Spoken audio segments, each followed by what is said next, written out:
Tuhan bersamamu.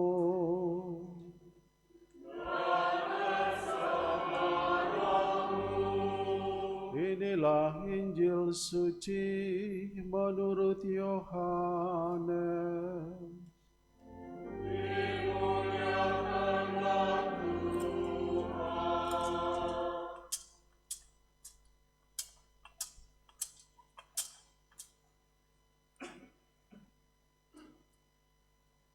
Pada waktu malam di hari pertama pekan itu, berkumpullah murid-murid Yesus di suatu tempat dengan pintu-pintu yang terkunci karena mereka takut kepada para pemuka Yahudi. Pada waktu itu datanglah Yesus berdiri di tengah-tengah mereka dan berkata, "Damai bagi kamu." Sesudah berkata demikian, Yesus menunjukkan tangan dan lambungnya kepada mereka. Murid-murid itu bersukacita ketika mereka melihat Tuhan. Lalu kata Yesus lagi, "Damai bagi kamu. Sama seperti Bapa mengutus aku, demikian juga sekarang aku mengutus kamu." Sesudah berkata demikian, Yesus menghembusi mereka dan berkata, "Terimalah Roh Kudus.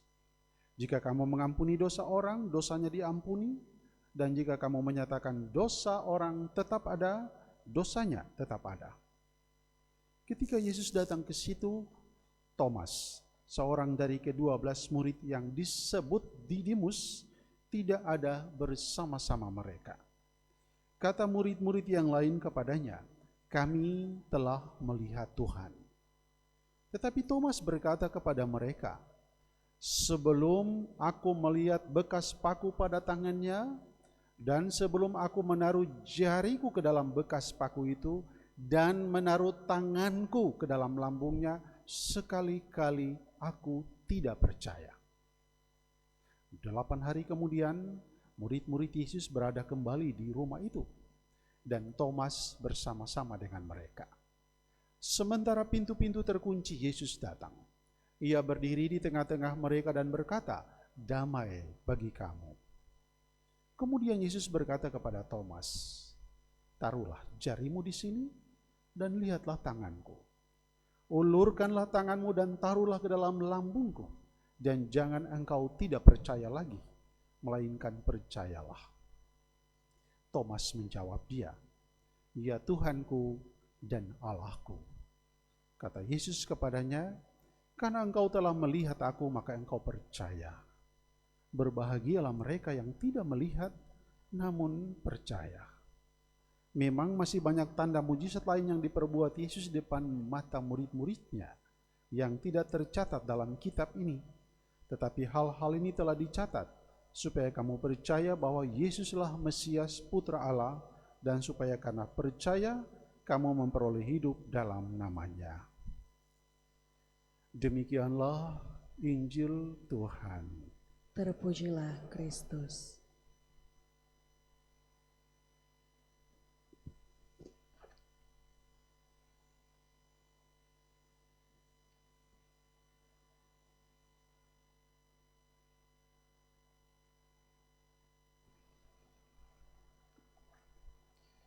Ibu Bapak, saudari-saudara yang dikasihi Tuhan,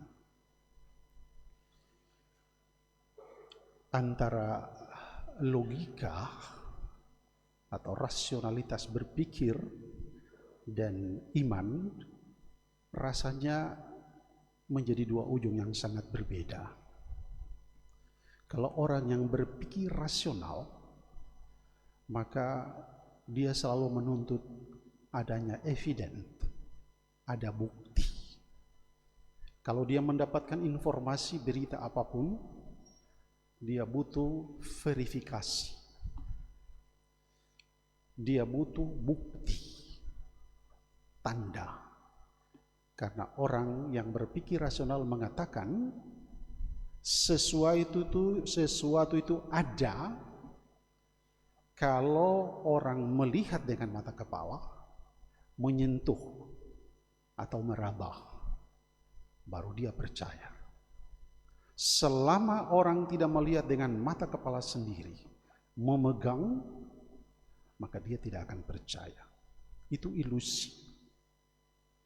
Dia berbeda jauh dengan iman kalau kita bicara. Iman tidak membutuhkan bukti. Berbahagialah orang yang tidak melihat namun percaya. Dan kemampuan berpikir rasional ini ada dalam diri Thomas. Dari 12 murid, dia salah satu yang berpikir logis. Jadi ketika ada berita dari teman-temannya yang menyaksikan Kristus yang hadir di dalam pesta perjamuan bersama dengan mereka, dia mengatakan dengan logika yang tajam, selama saya belum melihat dia, mencucukkan tanganku ke dalam lambungnya dan ke dalam telapak tangan bekas-bekas lukanya, I don't believe. Saya tidak akan percaya. Apakah kita mempersalahkan Thomas? Tidak. Kalau Thomas ragu-ragu bahkan belum percaya, itu normal. Bagian dari sebuah proses untuk pertumbuhan iman. Dan menariknya, ketika Tuhan tahu bahwa Thomas satu dari mereka yang tidak percaya, sebenarnya bukan cuma Thomas. Injil tadi pagi juga bicara Maria Magdalena. Dia menyampaikan peristiwa kebangkitan Tuhan, murid-murid mengatakan itu omong kosong. Dan untuk membuktikan bahwa Tuhan itu bangkit, maka Tuhan datang kedua kali di tempat yang persis sama. Dia menyapa dengan kata-kata yang sama, damai sejahtera bagi kamu. Itu yang menenangkan jiwa para murid. Dan kebetulan ada Thomas di situ. Tapi perhatikan, ketika Thomas ada di situ, Tuhan tidak bilang, Thomas, you keluar dari ruangan. You keluar. Karena you tidak percaya dengan saya. Atau Yesus tidak bilang, kurang ajar kau ya Thomas. Enggak.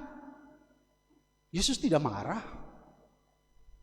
Karena dia tahu orang yang ragu-ragu, orang yang belum murni percaya, dia lagi dalam proses. Dia membutuhkan tanda supaya dia menjadi lebih yakin. Maka ketika berjumpa dengan Thomas, dia panggil dengan mata kasih. Thomas, sini. Taruh tanganmu di dalam bekas paku. Di telapak tangan, di lambung, dan di kaki. Saat itu Thomas dia lihat dengan mata kepala. Oh ya benar. Ini Tuhan. Ada bekas-bekas luka pada lambungnya, pada tangannya, pada kakinya. Dan Tuhan mengatakan, jangan sekali-kali engkau tidak percaya. Lalu Thomas mengatakan apa? Ya Tuhanku dan Allahku. Perhatikan, karena dia melihat dengan mata kepalanya, maka disitulah muncul kredo, pengakuan.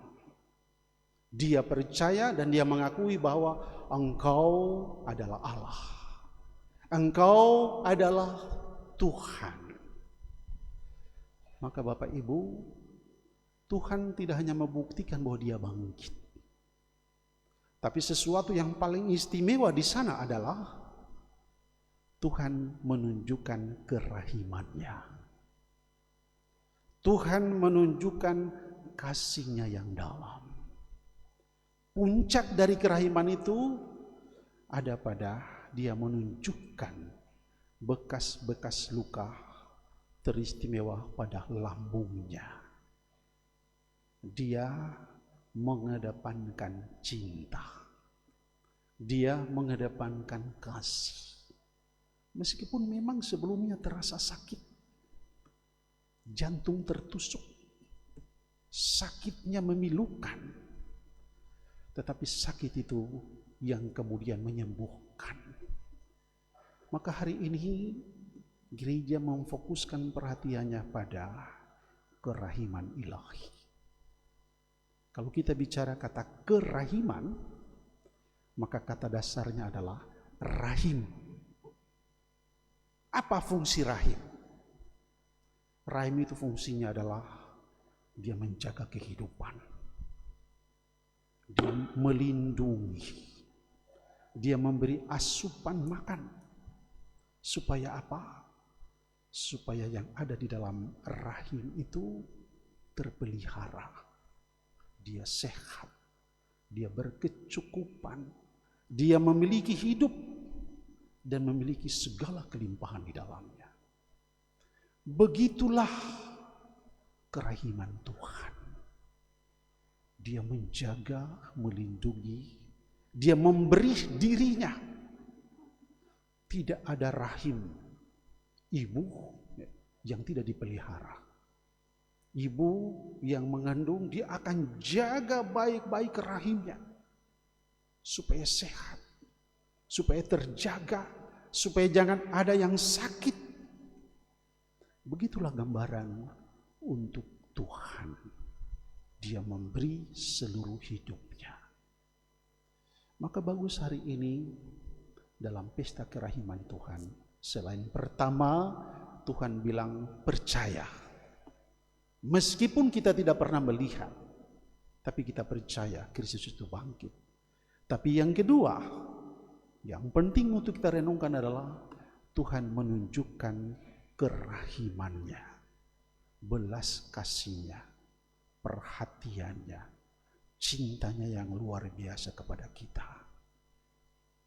Hari ini bagus, ada sebagian dari keluarga-keluarga kita akan membaharui janji nikah. Baiklah suami istri, ingat untuk mencontohi kerahiman Tuhan. Suami ada untuk menjaga dan melindungi istri, memberi kehidupan, bisa mengampuni, bisa memaafkan seperti Kristus. Karena kerahimannya yang luar biasa, dia tidak mendendam, dia tidak marah. Ketika tersakiti, dia menghadapi semua dengan kasih. Tidak ada keluarga yang sempurna. Suami juga tidak sempurna, istri juga tidak sempurna. Dan kesempurnaan itu ada di dalam Kristus. Karena itu hari ini Tuhan mengingatkan juga semua keluarga, suami istri, anak-anak, teristimewa mereka yang akan membaharui janji pernikahannya. Ingat, kerahiman itu dikedepankan. Kasih itu dikedepankan. Memberi kehidupan itu dikedepankan. Hidup ini singkat. Waktu perkawinan yang diberikan, tahun-tahun pernikahan juga singkat. Karena itu mari kita rawat dengan baik. Kita jaga dengan baik. Yang menjaga dan merawat itu adalah suami dan istri. Kalau ada masalah, kalau ada problem, selesaikan dengan kasih, dengan cinta. Seperti Kristus yang menunjukkan kerahimannya yang luar biasa. Di balik semuanya itu, satu yang penting untuk diingat adalah pengampunan. Tidak ada obat untuk menyembuhkan rasa sakit hati, amarah, emosi, kejengkelan, dan seterusnya. Satu-satunya adalah ketika saya bisa mengampuni. Mengampuni adalah bagian dari kerahiman ilahi. Di mana ada pengampunan, di situ ada cinta. Di mana ada cinta, di situ pasti ada pengampunan. Kita berdoa, kerahiman ilahi menyertai, melindungi, membimbing, menghidupi kita dalam perjalanan hidup keluarga kita masing-masing. Amin.